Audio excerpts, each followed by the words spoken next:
काला सोना वास्तव में होता है पेट्रोलियम, क्योंकि जब पेट्रोलियम को सबसे पहले कुओं से प्राप्त करते हैं तो यह काला होता है, इसलिए पेट्रोलियम को काला सोना कहते हैं। सोना इसलिए कहते हैं क्योंकि यह सोने के समान कीमती है, इसलिए पेट्रोलियम को भी काला सोना कहा जाता है। प्रकाश वर्ष संबंधित है दूरी से। दूरी का बड़ा मात्रक होता है प्रकाश वर्ष, और प्रकाश वर्ष से भी बड़ा मात्रक होता है पारसेक। द्विखंडन के द्वारा जनन होता है अमीबा में। परीक्षा में ऐसा प्रश्न आ जाए कि विखंडन के द्वारा जनन होता है अमीबा में। विखंडन तो बी से अपन याद करेंगे ये बाबकरी का, विखंडन अमीबा, अमीबा में जनन विखंडन, अमीबा में जनन विखंडन। अब द्विखंडन का मतलब ये हो जाता है कि एक अमीबा दो भागों में टूट जाता है और नए नए अमीबा में बदल जाता है। कौन हाइड्रोजन का समस्थानिक नहीं है? तो इटेरियम हाइड्रोजन का समस्थानिक नहीं है, जबकि प्रोटियम, ड्यूटेरियम और ट्राइटियम हाइड्रोजन के समस्थानिक हैं। हीलियम, नियोन तथा आर्गन गैसें हैं अक्रिय गैसें, इनको निष्क्रिय गैसें भी कहते हैं। इनको 18वें समूह की गैसें भी कहते हैं, क्योंकि यह आवर्त सारणी में 18वें समूह में रखी गई हैं। इनके संकेत भी आपको आना चाहिए। हीलियम का संकेत He होता है, नियोन का Ne होता है, आर्गन का Ar होता है।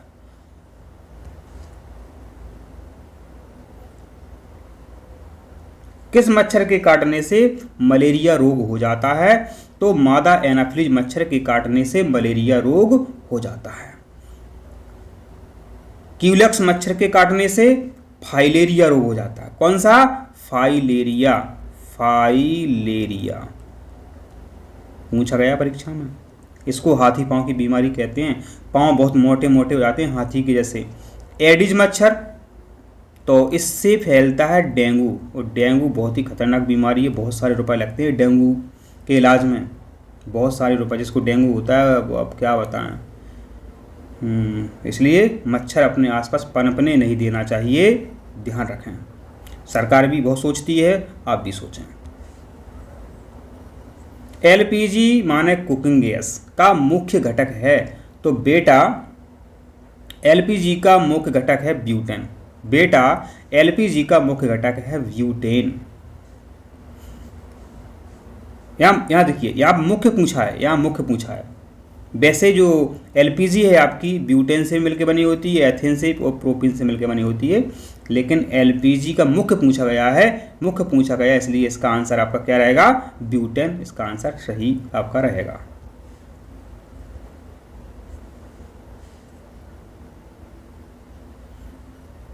मिट्टी के तिल में रखी जाने वाली धातु है सोडियम, और सोडियम और पोटेशियम ये मुलायम धातुएं हैं।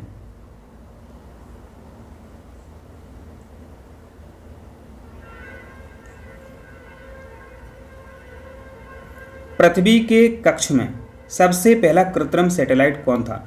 मानव प्रश्न ये कह रहा है आपसे कि पृथ्वी के कक्षा में सबसे पहला कृत्रिम उपग्रह सैटेलाइट कौन था? तो यह था आपका स्पुतनिक फर्स्ट, जिसको रूस ने सबसे पहले भेजा था। और भारत ने सबसे पहले अपना स्वदेशी उपग्रह कौन सा भेजा था? आर्यभट्ट भेजा था। कब भेजा था? 1975 में। क्या सीखा आपने?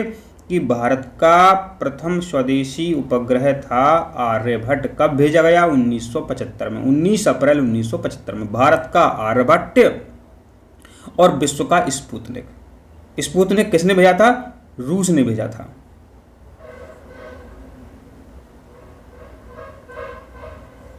धात्विक ऑक्साइड की प्रकृति होती है क्षारीय। धात्विक ऑक्साइड की प्रकृति होती है क्षारीय।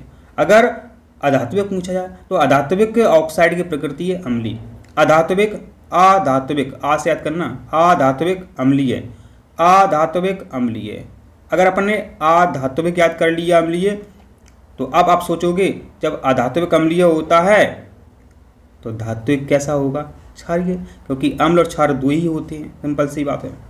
और ध्यान रखें, जब कभी अम्ल और क्षार मिल जाते हैं तो उदासीनीकरण की क्रिया कहलाती है। परीक्षा में पूछा गया है, जब अम्ल और क्षार मिल जाते हैं तो यह क्रिया जो कहलाती है वो उदासीनीकरण की क्रिया कहलाती है। बच्चे का लिंग निर्धारण किसके द्वारा होता है? प्रश्न ए कह रहा है कि संतान जो है पुत्र है, पुत्र होगा या पुत्री होगी, संतान जो है वो पिता के लिंग गुणसूत्र से पता चलता है। कैसे पता चलता है समझो। ए हो गए आपके पापा, यह हो गई आपकी मम्मी। यदि पापा का एक्स गुणसूत्र एक्स से मिलता है तो लड़की पैदा होती है। यदि पिता का वाई गुणसूत्र एक्स से मिलता है, अब आपका जो है लड़का पैदा होगा। ठीक, वाई गुणसूत्र जो है ये लड़के को उत्पन्न करता है। तो प्रश्न पूछा है आपसे कि बच्चे के लिंग का निर्धारण किसके द्वारा होता है, माने माता के द्वारा होता है या पिता के द्वारा होता है? तो पिता के द्वारा होता है। अब जो पढ़े लिखे हैं, अब पढ़ लिख गए हैं, तो कभी वो अब माताओं को दोष नहीं देते। पहले के ज़माने में महिलाओं को दोष दिया जाता था कि तुम्हारे तो लड़कियां ही लड़कियां पैदा हो रही, जबकि असली गुनहगार कौन था? पिता था। पहली क्लोन भेड़ का नाम क्या था? पहली क्लोन भेड़ का नाम था डॉली। बच्चे गलती में इसका यह आंसर लगा देते हैं डॉल। ठीक है, तो कई बार ऐसा होता है, आता हुआ प्रश्न आप गलत कर देते हैं सिर्फ सही से ना पढ़ने के चक्कर में। तो पहली क्लोन भेड़ थी डॉली, पहली क्लोन भेड़ का नाम था डॉली।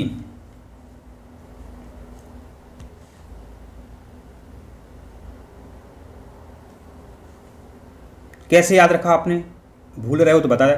पहली क्लोन भेड़, डा से याद करो डॉली, भेड़ डा से याद करो डॉली। अब आपसे पूछा है कि परमाणु संरचना का प्रथम मॉडल किसने दिया? तो परमाणु संरचना का प्रथम मॉडल रदरफोर्ड ने दिया था। परमाणु संरचना का प्रथम मॉडल किसने दिया था? रदरफोर्ड ने दिया था। रदरफोर्ड ने और क्या क्या काम किए थे?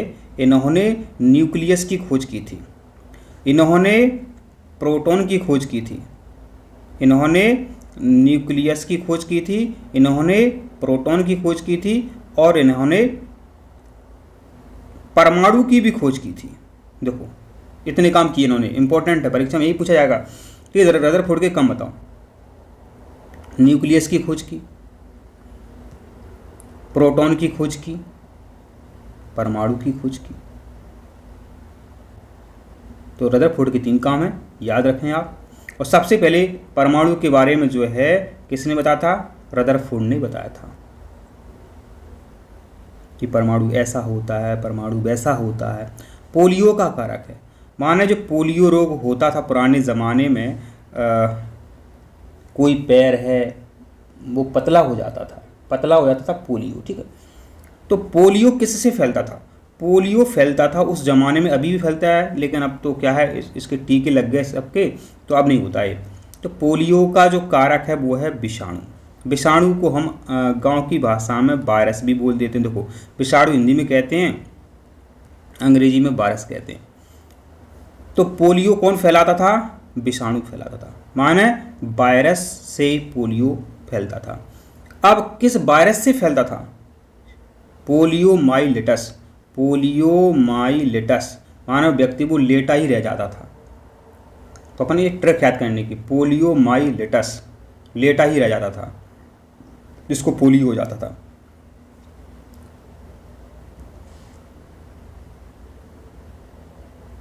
कोशिका सिद्धांत का प्रतिपादन किसने किया था? कोशिका सिद्धांत का प्रतिपादन स्लीडन और स्वान ने किया था। माने स्लीडन स्वान ने सबसे पहले बताया था कि एक कोशिका से ही, एक सेल्स से ही अनेक सेलें बनती हैं। ठीक, एक सेल्स से ही अनेक सेल बनती। अपन भी शुरुआत में एक सेल थे, उसके बाद देखो अपन पूरे बन गए। ठीक है, तो स्लीडन और स्वान ने क्या दिया था? कोशिका सिद्धांत दिया था, माने कोशिका कैसी होती हैं, कोशिका का काम क्या है, सबसे पहले स्लीडन स्वान ने बताया था। लेकिन यदि हम खोज की बात करें, यदि हम खोज की बात करें कि कोशिका की खोज सबसे पहले किसने की थी, तो ये करी थी कोशिका की खोज सबसे पहले रॉबर्ट हुक ने। किसने करी थी? रॉबर्ट हुक ने करी थी।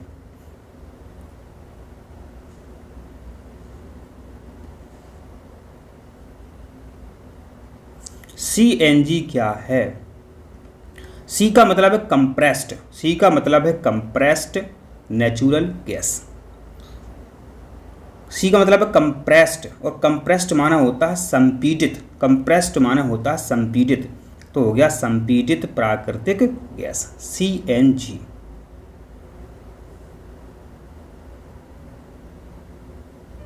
कभी कभी इंग्लिश में लिखा रहता है कंप्रेस्ड नेचुरल गैस, संपीडित प्राकृतिक गैस।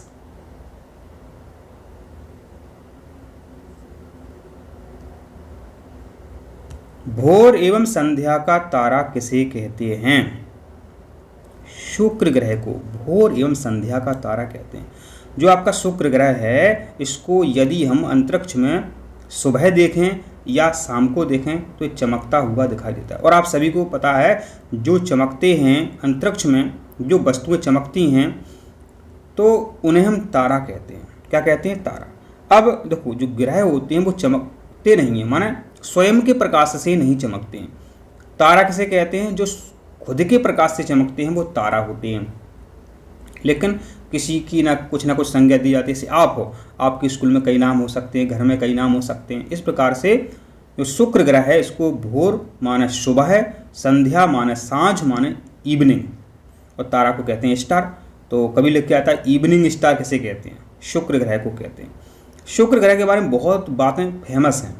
शुक्र ग्रह सबसे चमकीला ग्रह है, शुक्र ग्रह। सबसे गर्म ग्रह है शुक्र ग्रह। भोर का तारा शुक्र ग्रह, संध्या का तारा शुक्र ग्रह।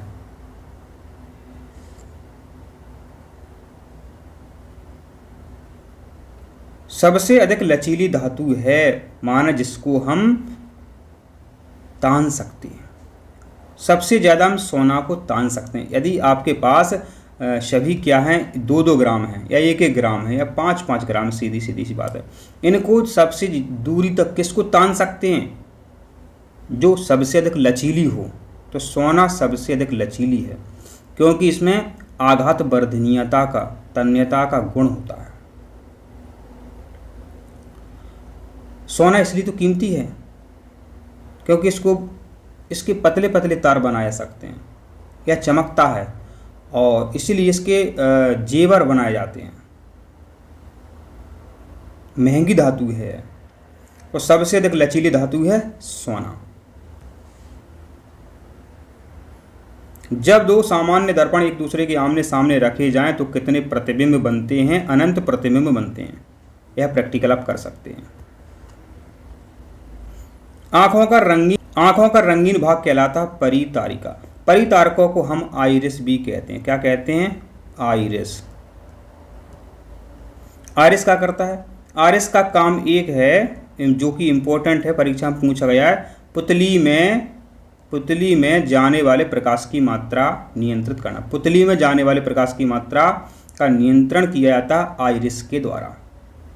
आइरिस कैसा भाग है? आइरिस रंगीन भाग है जिसको हम क्या कहते हैं? परितारिका कहते हैं। हिंदी में क्या कहते हैं?